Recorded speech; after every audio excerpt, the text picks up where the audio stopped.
हिला तुम्ही आम्ही नाही तर अख्खं महाराष्ट्र ओळखते. ती म्हणजे कोल्हापूर शहरातील नांदणी गावातील आमची गेल्या 35 वर्षांपासून राहणारी माधुरी हत्ती. काही दिवसांपूर्वी मेडिकल चेकअपच्या नावाखाली पेटाची लोक आपल्या माधुरी हत्तीनीपाशी आली. त्यांनी कोर्टाला हा रिपोर्ट सबमिट केला की तिच्यावरती अत्याचार होतोय, तिचा छळ होतोय, मानसिक छळ होतोय.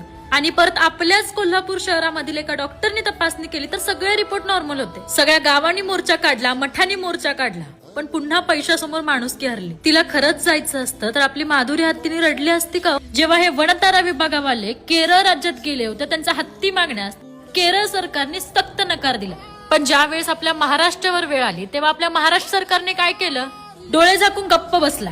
अहो अख्खं गावच नव्हे, महाराष्ट्र नव्हे तर ती हत्तीने सुद्धा रडत होती हो जाताना. कुठल्याच प्राण्यांची वाहतूक रात्रीची करत नाही, हा कायद्याने गुन्हा आहे. पण गेल्या 42 तासांपासून तिला बसता येत नव्हतं, काहीही करता येत नव्हतं. अशी आपली माधुरी हत्तीनीला रात्रीचा 42 तासांचा प्रवास करत वनतारा विभागाला नेली. तरी तिच्या त्या फोटोत डोळ्यात तिच्या पाणी होतं.